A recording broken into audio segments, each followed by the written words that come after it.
The morning Sarah Martinez stepped onto Marine Corps Base Camp Pendleton, she had no idea that within 48 hours, she would become the most talked about person on the entire installation.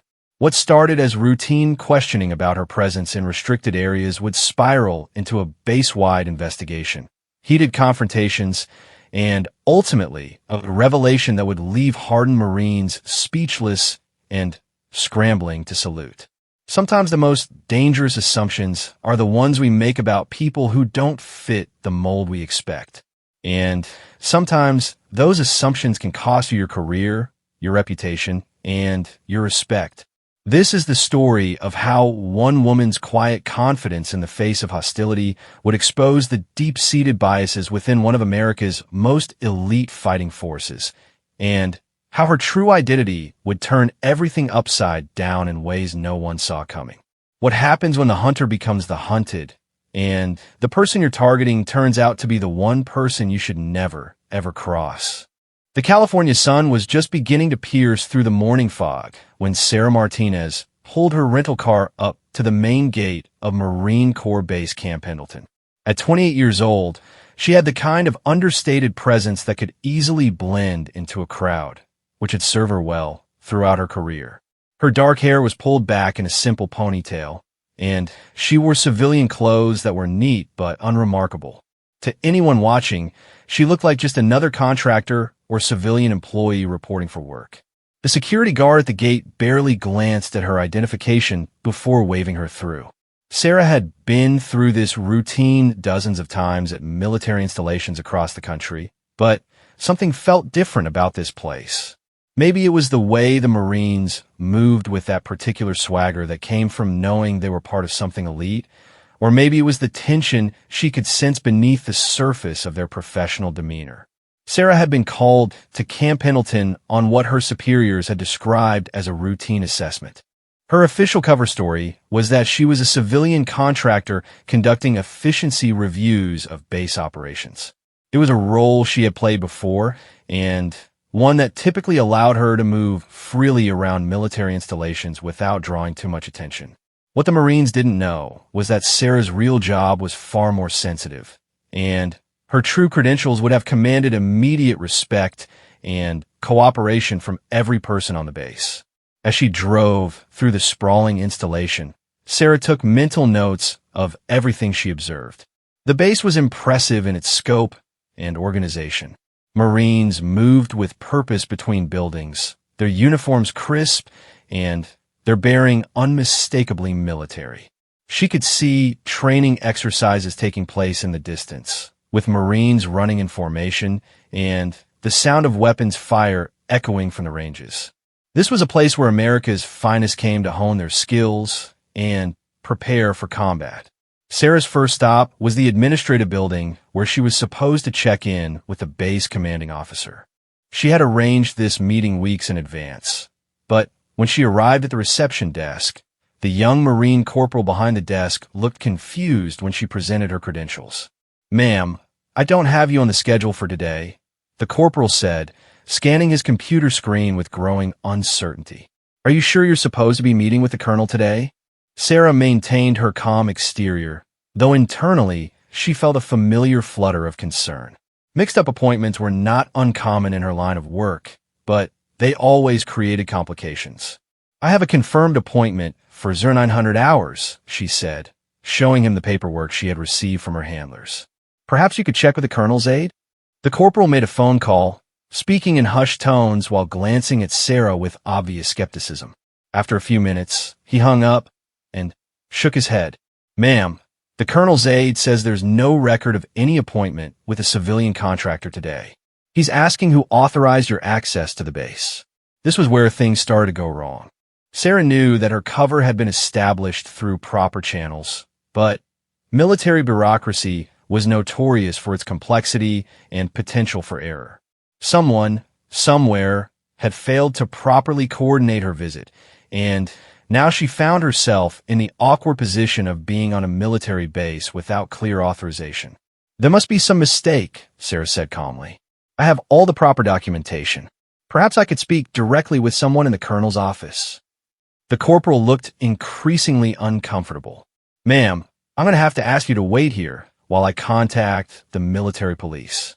We need to verify your authorization to be on this base." Sarah nodded and took a seat in the waiting area, but she could feel the situation spiraling out of control. Within minutes, 2 military police officers arrived, their expressions serious and professional. Staff Sergeant Michael Rodriguez was a compact man with intense dark eyes and the kind of presence that commanded immediate attention. His partner, Sergeant Lisa Chun, was tall and athletic with the sharp gaze of someone who missed very little. "Ma'am, I'm Staff Sergeant Rodriguez with the military police," Rodriguez said as he approached Sarah. "We understand there's some confusion about your authorization to be on this base. We're going to need to see all of your identification and documentation." Sarah complied without protest, handing over her driver's license, contractor identification, and the paperwork related to her supposed consulting assignment. She watched as the 2 MPs examined her documents with the thoroughness of seasoned investigators. She could see them exchanging glances, and she knew they were finding inconsistencies. "Ma'am, this paperwork shows you're supposed to be conducting efficiency reviews, but we don't have any record of this project being authorized," Sergeant Chin said. "The contact information on your paperwork doesn't match any department we can find, and frankly, some of these signatures look irregular." Sarah felt a chill run down her spine. Her cover identity had been compromised, either through bureaucratic error or something more serious. She couldn't reveal her true credentials without authorization from her superiors, but she also couldn't allow herself to be detained or removed from the base before completing her mission. "Officers, I understand your concerns," Sarah said carefully. "Perhaps if you could contact my supervisor, we can clear this up quickly." She provided them with a phone number that would connect them to a carefully maintained cover office, but she knew that even that contact would only be able to confirm her contractor story, not her real identity. Staff Sergeant Rodriguez stepped away to make the phone call, while Sergeant Chun kept a watchful eye on Sarah. The few minutes that followed felt like hours as Sarah waited to see how her handlers would respond to this unexpected complication. When Rodriguez returned, his expression was even more serious than before. "Ma'am, the number you provided goes to a consulting firm that claims they've never heard of you," Rodriguez said. "They have no record of anyone by your name working for them, and they deny having any contracts with the Marine Corps." Sarah felt her heart sink. Her cover was completely blown, and she was now in a very dangerous position. She was on a secure military installation with false credentials and no way to prove her legitimate reason for being there. The Marines had every right to detain her and treat her as a potential security threat. "Ma'am, you're going to need to come with us for further questioning," Sergeant Chin said, her hand moving instinctively to her handcuffs. "We have reason to believe you may have gained unauthorized access to this installation under false pretenses." As Sarah stood up to accompany the military police, she noticed that word of the situation was already spreading. Marines throughout the administrative building were watching with obvious curiosity and suspicion. She could hear whispered conversations and see pointing fingers. Within minutes, she had gone from being an unremarkable civilian contractor to being the subject of intense scrutiny and suspicion. The MPs escorted Sarah to their patrol vehicle, and as they drove through the base toward the military police station, she could see Marines stopping their activities to watch them pass. News traveled fast on military installations, and she knew that by the end of the day, every Marine on the base would have heard about the mysterious woman who had tried to infiltrate their installation with fake credentials. At the military police station, Sarah was placed in an interview room that was stark and intimidating. The walls were bare except for official portraits of the president and the commandant of the Marine Corps. A metal table and chairs were the only furniture, and a single fluorescent light cast harsh shadows around the room. She had been in similar rooms before, but always on the other side of the investigation. Staff Sergeant Rodriguez and Sergeant Shund took turns questioning her, their approach professional, but increasingly aggressive as they failed to get satisfactory answers to their questions. Sarah maintained her cover story as long as she could, but it was becoming clear that her fictional identity was falling apart under scrutiny. "Look, ma'am, we've run your fingerprints, and they're not in any civilian database," Rodriguez said, leaning back in his chair. "Your social security number checks out, but everything else about your story is starting to look very suspicious. Who are you really? And what are you doing on this base?" Sarah knew she was running out of options. She couldn't maintain her cover much longer, and she couldn't reveal her true identity without proper authorization. She was trapped between two impossible choices, and she could see that the Marines were losing patience with her evasive answers. "I understand your position, Staff Sergeant," Sarah said finally. "But I need to make a phone call to my superiors before I can provide you with any additional information." Rodriguez and Chin exchanged another look. "Ma'am, you're not under arrest at this time, but you are being detained for questioning regarding a potential security breach. You have the right to make one phone call, but it's going to be monitored, and if we don't get some straight answers soon, we're going to have to escalate this situation." As Sarah was led to a phone in the military police station, she knew that her next call would determine not just the success of her mission, but potentially her freedom and her career. The Marines at Camp Pendleton thought they had caught an infiltrator, but they had no idea that they were about to discover they had been investigating someone whose true authority far exceeded their own. The tension in the military police station was palpable as Sarah dialed a number that would connect her to people with the power to turn this entire situation upside down. As she waited for someone to answer, she could see the MPs watching her every move, confident that they had caught a spy or saboteur in the act. They had no idea how wrong they were and how dramatically their world was about to change. Sarah's phone call lasted exactly 3 minutes and 47 seconds. Staff Sergeant Rodriguez timed it, partly out of professional habit, and partly because something about the woman's calm demeanor during what should have been a terrifying situation was making him increasingly uneasy. Most people caught with false credentials on a military base would be panicked, angry, or at least visibly stressed. Sarah Martinez sat in that chair like she was waiting for a routine dental appointment. When she hung up the phone, she simply said, "Someone will be in touch within the hour to clarify the situation." Rodriguez felt his jaw tighten. "Ma'am, with all due respect, we've heard that story before. We're going to need something more concrete than mysterious phone calls to unnamed supervisors." What Rodriguez didn't know was that Sarah's call had gone directly to a secure line at the Pentagon, where a very specific protocol had been activated. Within minutes of her call, encrypted messages were being sent to military commanders across multiple branches of service. Her situation had been classified as a Code 7 incident, which meant that standard military police procedures were about to be suspended in favor of something much more serious. While Sarah waited in the interview room, word of her detention had spread throughout Camp Pendleton like wildfire. Marines had a talent for gossip that rivaled any small town, and the story of the mysterious woman with fake credentials was being embellished with each retelling. By noon, some Marines were convinced she was a foreign spy, while others speculated she might be a terrorist conducting surveillance for a future attack. Colonel James Harrison, the base commanding officer, had been in meetings all morning and was just learning about the situation when his aide burst into his office with obvious urgency. "Sir, we may have a problem," Captain Rebecca Walsh said, slightly out of breath from rushing across the base. "The MPs have detained a civilian who tried to gain access to the base with fraudulent credentials. They've been questioning her for several hours, but she's not talking, and her story doesn't check out at all." Colonel Harrison looked up from his paperwork with mild irritation. "Captain, we get people with expired or incorrect credentials every week. Why is this one special?" "Sir, there's something different about this one. She's too calm, too prepared.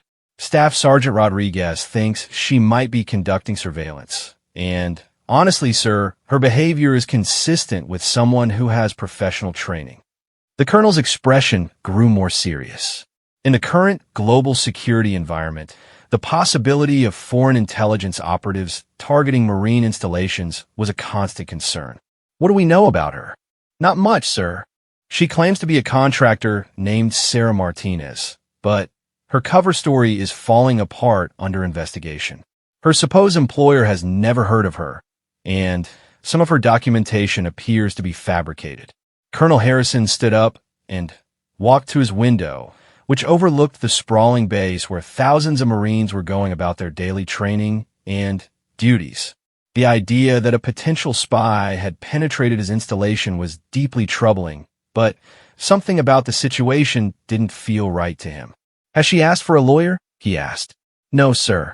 That's part of what's strange about this. She made one phone call and then just sat back and waited. Most people in her situation would be demanding lawyers, making threats, or at least showing some sign of stress." The colonel made a decision that would prove to be prescient. "I want a full security investigation initiated immediately. Contact the FBI and have them send a team to take over the interrogation. If we're dealing with professional espionage, we need people with the right expertise."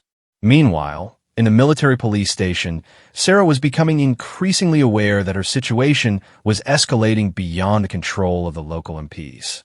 She could hear phones ringing constantly, and she noticed a steady stream of higher-ranking Marines arriving at the station. What had started as a simple credentials mix-up was turning into a major security incident. Staff Sergeant Rodriguez returned to the interview room with Sergeant Chun and a Marine Sarah hadn't seen before. The new arrival was a tall, imposing man with the bearing of someone accustomed to command. "Ma'am, I'm Major Thompson from Intelligence," the newcomer said as he took a seat across from Sarah.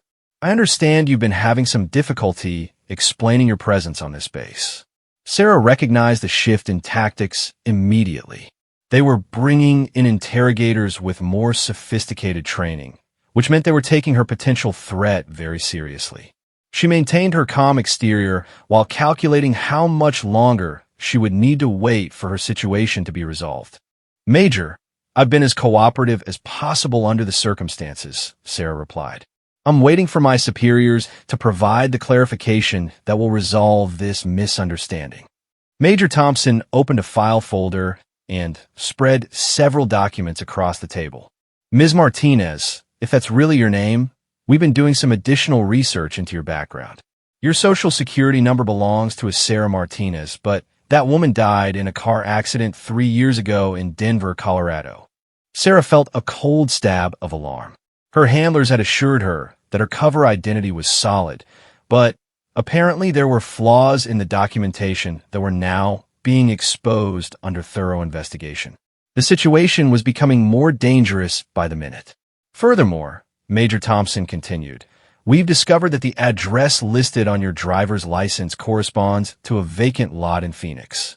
Your supposed employer doesn't exist, and the bank account associated with your credit cards was opened just 2 weeks ago with a cash deposit."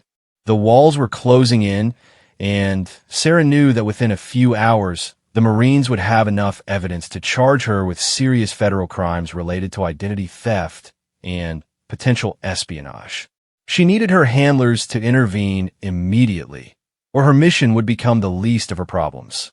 "Major, I understand how this looks," Sarah said carefully, "but I urge you to be patient for just a little longer. There are people with appropriate authority who can explain this situation." Major Thompson leaned back in his chair and studied Sarah with the intensity of a predator evaluating prey. "Ma'am, in my experience, when someone uses a dead person's identity to gain access to a military installation, patience is not the appropriate response. We're looking at potential charges of identity theft, fraudulent entry onto a federal installation, and possibly espionage." The word espionage hung in the air like a loaded weapon. Sarah knew that if she were charged with spying against the United States, she could face decades in prison or even the death penalty, depending on what evidence the Marines thought they had gathered. At that moment, there was a sharp knock on the interview room door. Sergeant Chun stepped outside for a brief conversation, then returned with a puzzled expression on her face. "Sir, there's a phone call for you," Chun said to Major Thompson. "It's from someone at the Pentagon who says it's regarding this case." Major Thompson excused himself, leaving Sarah alone with the 2 military police officers. She could see Rodriguez and Chun whispering to each other, probably speculating about what kind of high-level attention their case was suddenly receiving. When Major Thompson returned 15 minutes later, his entire demeanor had changed. The confident interrogator had been replaced by someone who looked confused and slightly apprehensive. "Ms. Martinez," he said slowly, "it appears that your case is being transferred to a different authority. We've been instructed to suspend our investigation pending the arrival of federal personnel who will be taking over your situation." Sarah allowed herself the smallest hint of relief, but she knew she wasn't out of danger yet. Her handlers were clearly intervening, but the damage to her cover was extensive, and it remained to be seen how they would extract her from this situation without compromising her real identity. "When will these federal personnel be arriving?" Rodriguez asked Major Thompson. "They're already en route," Thompson replied. "We're to maintain Ms. Martinez in custody until they arrive, but we're not to continue any interrogation." The next few hours passed in tense silence. Sarah was moved to a holding cell that was more comfortable than the interview room, but no less confining. She could hear increased activity throughout the military police station, with personnel coming and going at all hours, and phone calls being made and received constantly. As evening approached, Sarah became aware of unusual activity outside the military police station. Through the small window in her cell, she could see black SUVs arriving, along with personnel in dark suits who moved with the purposeful efficiency of federal agents. Her extraction was beginning, but she knew that the most dangerous part of her situation was just beginning. The Marines at Camp Pendleton thought they had caught a spy, and they had assembled impressive evidence to support their theory. What they didn't know was that the woman they had been investigating for the past 12 hours was about to be revealed as someone whose true credentials would make their accusations seem not just wrong, but potentially career-ending. The sound of footsteps in the corridor outside her cell told Sarah that her long wait was almost over. Soon, the Marines who had spent the day building a case against her would discover just how catastrophically they had misjudged the situation. The real story was about to begin. The delegation that arrived at Camp Pendleton that evening was unlike anything the Marines had ever seen. 3 black SUVs pulled up to the military police station at exactly 1900 hours, followed by a 4th vehicle that bore the distinctive markings of a high-ranking military staff car. The personnel who emerged were a mixture of federal agents and military officers whose uniforms displayed ribbons and insignia that commanded immediate respect. Leading the group was a woman in her 50s wearing the uniform of a Navy admiral, her silver hair pulled back in a regulation bun, and her bearing unmistakably that of someone accustomed to absolute authority. Behind her walked a man in civilian clothes whose identification badge marked him as Deputy Director of a federal agency whose full name was classified. The remaining members of the group moved with the coordinated precision of a special operations unit. Colonel Harrison had been summoned from his quarters to meet the delegation personally, and as he approached the group in the parking lot of the military police station, he felt a growing sense that he was about to be involved in something far beyond his normal scope of authority. "Colonel Harrison," the Admiral said as she approached, returning his salute with crisp military precision. "I'm Admiral Patricia Kane, Director of Naval Intelligence. We need to discuss the situation regarding the individual you have in custody." Colonel Harrison felt his throat go dry. Naval intelligence directors did not travel to Marine bases at night to discuss routine security incidents. Whatever was happening with Sarah Martinez was clearly much more significant than anyone at Camp Pendleton had realized. "Admiral, we've been cooperating fully with federal authorities regarding Ms. Martinez," Colonel Harrison said carefully. "My personnel have documented everything according to standard procedures." Admiral Kane's expression was unreadable. "Colonel, I need you to understand that what I'm about to tell you is classified at the highest levels.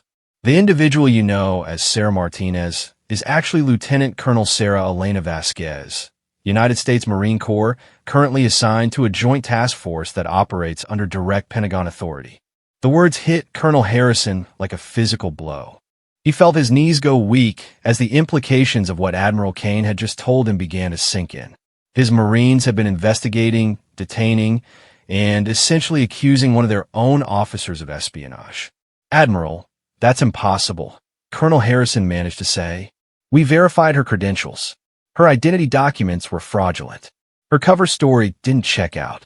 "Colonel, Lieutenant Colonel Vasquez has been operating under deep cover for a classified mission that required a completely fabricated civilian identity," the deputy director said, speaking for the first time. "Her false credentials were created by the same people who create identities for undercover federal agents. The fact that your people were able to detect flaws in her cover actually speaks well of their investigative abilities." Inside the military police station, Sarah could hear the commotion as the federal team arrived. She had been moved back to the interview room, and through the small window, she could see Marines and federal agents conferring in hushed tones. She knew that within minutes, her true identity would be revealed, and the Marines who had spent the day treating her as a potential enemy would discover that she outranked most of them. Major Thompson appeared in the doorway of the interview room, his face pale and his hands visibly shaking. Behind him stood Admiral Kane, whose presence filled the small room with an almost electric sense of authority. "Lieutenant Colonel Vasquez," Admiral Kane said formally, "I apologize for the delay in resolving this situation. Are you injured or in need of medical attention?" Sarah stood and came to attention, her posture instantly transforming from that of a detained civilian to that of a seasoned Marine officer. "No," admitted. "I am unharmed and ready to continue my mission." Major Thompson looked like he was going to be sick. In the space of 30 seconds, he had gone from interrogating a suspected spy to standing in the presence of a lieutenant colonel whose actual military credentials far exceeded his own. The woman he had been threatening with espionage charges was not only a Marine, but a senior officer whose security clearance and operational authority dwarfed anything he had ever encountered. "Major Thompson," Admiral Kane said, turning her attention to the increasingly uncomfortable intelligence officer. "Lieutenant Colonel Vasquez is currently assigned to a joint counterintelligence operation that involves the highest levels of national security. Her presence on this base was not only authorized, it was specifically requested by the Pentagon." The revelation sent shockwaves throughout the military police station as word spread among the Marines who had been involved in the investigation. Staff Sergeant Rodriguez, who had been so confident in his interrogation techniques, found himself facing the reality that he had been treating a superior officer as a criminal suspect for the better part of a day. Colonel Harrison arrived at the military police station and was escorted directly to the interview room where Sarah was now meeting with Admiral Kane and the federal team. When he saw her in person for the first time, he was struck by how different she looked now that her true identity had been revealed. The calm confidence he had heard about from his staff now made perfect sense. She hadn't been afraid because she had known that her real credentials would eventually surface and vindicate her. "Lieutenant Colonel Vasquez," Colonel Harrison said as he entered the room, "on behalf of my entire command, I apologize for the treatment you received today. Had we known your true identity..." Sarah raised her hand to stop him. "Colonel, your Marines performed exactly as they should have. They encountered someone with suspicious credentials and questionable authorization, and they responded appropriately. If anything, this incident demonstrates that your base security protocols are working effectively."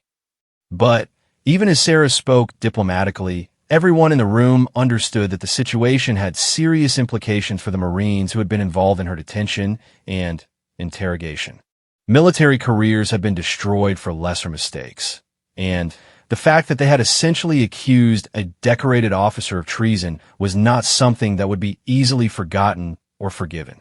Admiral Kane seemed to read the thoughts of everyone in the room. "Colonel Harrison, Lieutenant Colonel Vasquez's mission requires that her cover identity remain intact.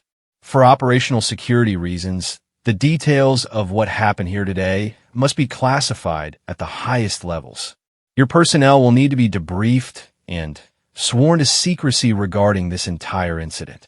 Over the next several hours, every Marine who had been involved in Sarah's detention was brought in for individual meetings with federal security officers. They were required to sign non-disclosure agreements, and were briefed on the severe legal consequences they would face if they ever discussed the incident with anyone who did not have appropriate security clearances.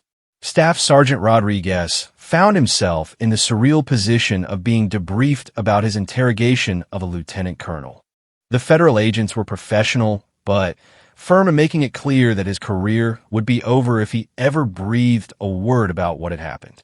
Sergeant Rodriguez, one of the agents, said during his debriefing, "You need to understand that Lieutenant Colonel Vasquez is involved in operations that are vital to national security. The fact that you were able to detect flaws in her cover identity actually demonstrates excellent police work on your part, but the mission she's involved in cannot be compromised by any disclosure of her real identity." As dawn broke over Camp Pendleton, the extraordinary night was coming to an end. The federal team was preparing to depart, taking Sarah with them to continue whatever classified mission had brought her to the base in the first place. But before she left, she made a point of personally thanking each of the Marines who had been involved in her investigation. "Staff Sergeant Rodriguez," she said as she found him preparing for his morning shift, "I want you to know that your investigation was thorough and professional. In a different situation, the techniques you used might have uncovered a real security threat. Don't let this incident make you second-guess your instincts." Rodriguez was still struggling to process everything that had happened. Colonel, I'm sorry for the way I treated you yesterday. I had no idea." "Sergeant, you treated me exactly as you would treat any suspected security threat. And that's exactly what you should have done," Sarah replied. "The fact that my cover was so thoroughly dismantled actually tells me that this base has excellent security procedures." As Sarah prepared to leave Camp Pendleton, Colonel Harrison walked her to the vehicle that would take her away from the base, where she had spent the most unusual 24 hours of her military career. "Colonel Vasquez," he said, "I have to ask, what was your actual mission here? What were you really supposed to be doing?" Sarah smiled for the first time since arriving at the base. "Colonel, I was conducting exactly the kind of assessment I claimed to be doing. The difference is that instead of evaluating administrative efficiency, I was evaluating security protocols and the base's ability to detect and respond to potential infiltration attempts." Colonel Harrison felt his jaw drop. "You mean this entire incident was a test?" "Not exactly a test, Colonel, but let's just say that your Marines' response to my presence here will be included in a report that goes directly to the Joint Chiefs of Staff. And based on what I observed, that report will be very favorable to Camp Pendleton." As Sarah's vehicle disappeared through the main gate of Camp Pendleton, the Marines she left behind were still trying to process what had happened to them.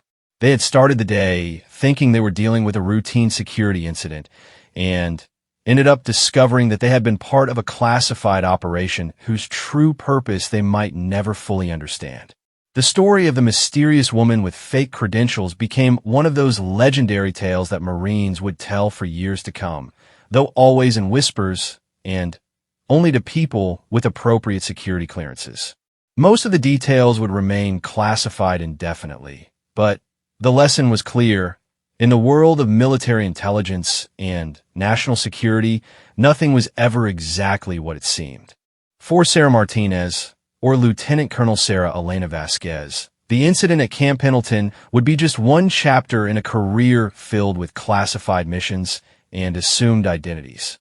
But for the Marines who had been involved in her investigation, it would serve as a permanent reminder that in their line of work, the most dangerous assumptions were often the ones they made about people who didn't fit the expected mold. The morning after Sarah's departure, Camp Pendleton returned to its normal routine of training and operations, but the Marines who had been involved in the previous day's events moved through their duties with a new understanding of how complex and unpredictable their world really was. They had learned that sometimes the person you're investigating turns out to be the one person you should never, ever cross, and that in the shadowy world of military intelligence, the truth is often far more extraordinary than any fiction anyone could imagine.